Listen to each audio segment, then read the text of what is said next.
What's up, YouTubers? Welcome back to the channel. Hope everyone's doing well out there. For today's video, we're talking about how you can maximize your tone with your overdrive pedals. So let's go.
So like today's video title mentions, today we're talking about overdrive pedals.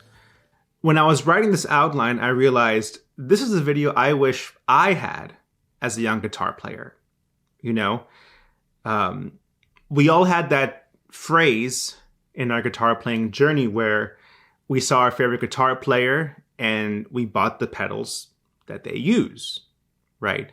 Not necessarily knowing what they're meant to be doing, but more so, he used it, he's my hero, okay, I'll buy it. You know? So this video is more so understanding, I guess, the most common types of overdrive pedals and how you can get the most of them in your rig. All right, so let's dive into it. So before anything else, let's establish our bass tone. Here's my 335 into the Fender Blues Junior into the Universal Audio aux box.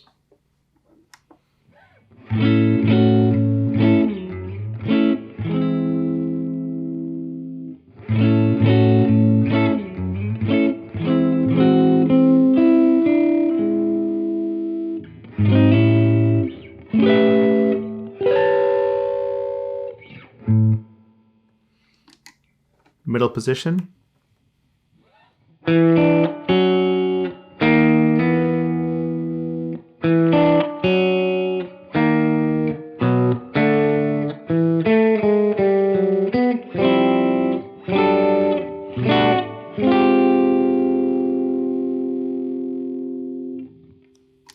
Bridge pickup.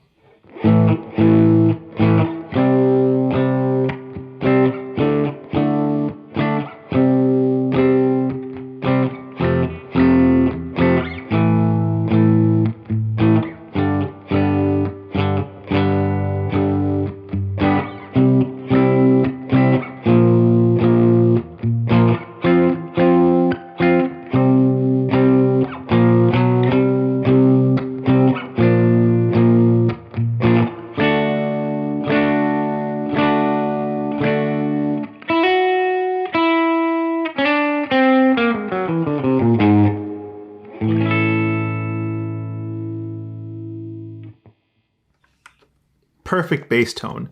A little more on the edge of breakup, which I believe with pedals and in general gives you a bit more versatility than a pure clean platform. Hey guys, if you are enjoying today's video and want a more in-depth discussion with me regarding the topic at hand, please note I do offer Zoom lessons.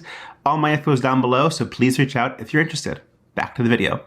So let's talk overdrive pedals. The most fun, right? Remember, they're not all created equal, but hopefully in today's video, we'll go over the most common ones and how to get the most out of them. starting with one of my favorites, the always on pedal. Okay, I'm sure a lot of us out there have the pedal that's always on in our rig. And for me, it's the Nobels ODR-1. Fantastic natural sounding overdrive. When it comes to the tone I look for with the Nobels, I want it to be an extension of my amplifier's bass tone, right? So here's the bass tone like you heard in the previous scenes.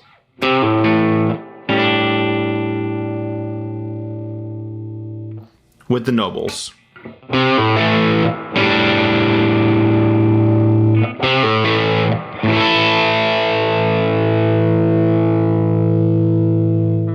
Back it off a bit.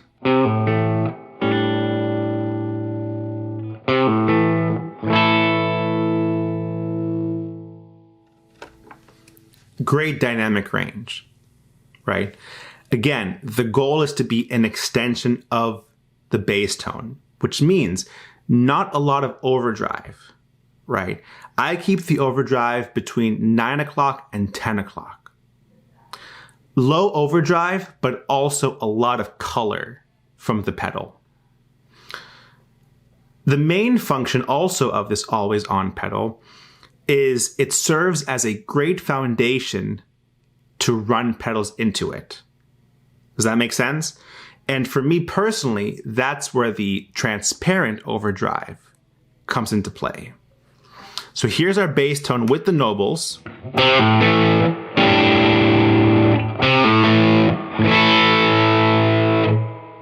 Transparent overdrive in front of it.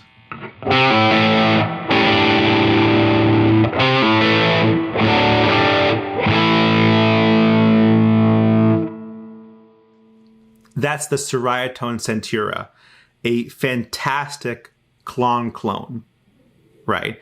And with the transparent overdrive, I prefer, especially with the clone type pedals, I should mention, I prefer having the gain pretty low. I'm not trying to add more saturation. I'm trying to boost that bass foundation of the Nobels. Right. So in this case, my gain is around 8 o'clock. A lot of people use it at 11 o'clock or above, right? But to me, that can get a bit too oversaturated. Low gain into a great foundation like the Nobels sounds perfect.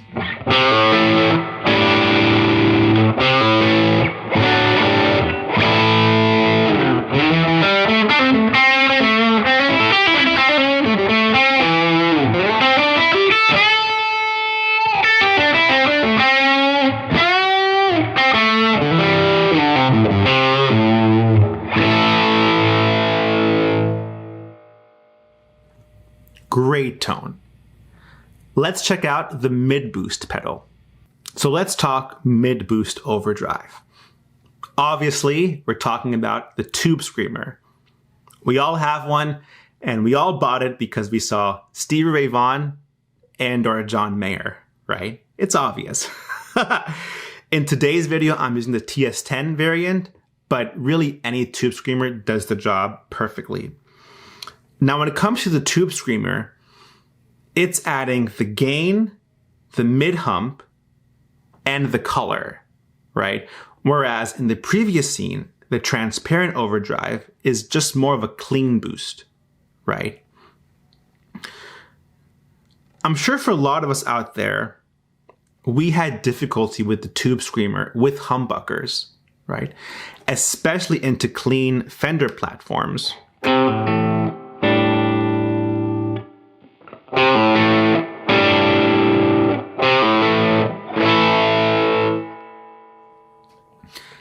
Doesn't sound particularly good, right? But this is where it comes together. In conjunction with the always on pedal, the Nobels in this case,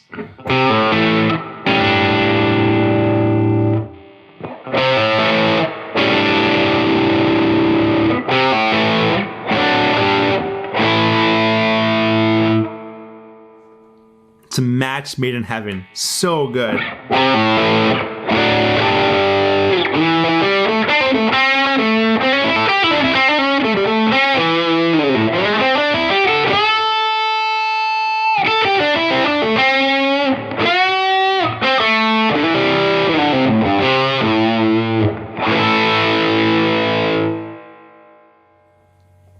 That's your lead tone.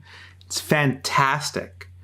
Again, like the transparent overdrive, the mid boost works even better into a slightly overdriven amplifier, right?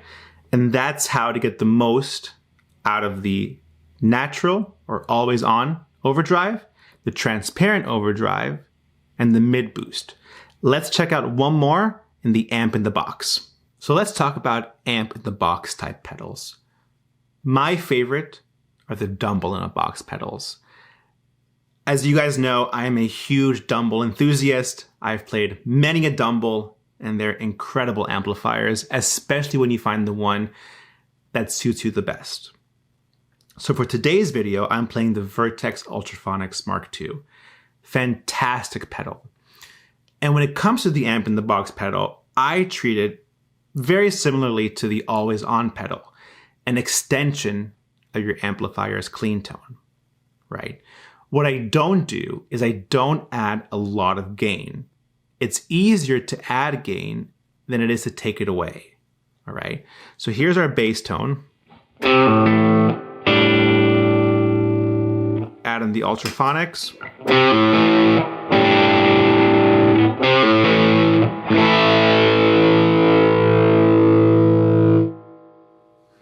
Great tone, right? It's adding some drive. The top end is getting a little cut, but adding a lot of color. The amp in the box pedals have fantastic color to them.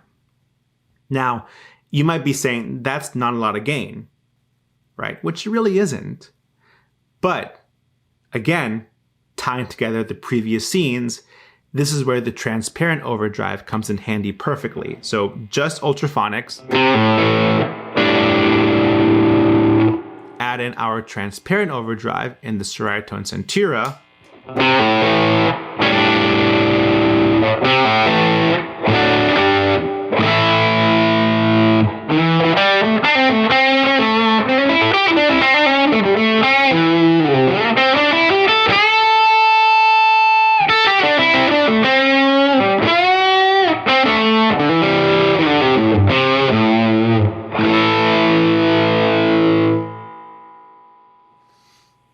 Fantastic tone. In a way, kind of Bonamassa-esque, but such a great tone, right? So again, amp in the box, treat it as an extension of your amplifier and use the transparent boost to take it over the edge. Well, all right, guys, that is today's video regarding maximizing your tone with your overdrive pedals. Remember, experiment with the pedals you have, the settings, the placement, the amp settings, etc. There is no right or wrong answer when discovering your own tone. So with all that being said, if you enjoyed today's video, please leave a like, comment, and subscribe, and I'll see you in the next one.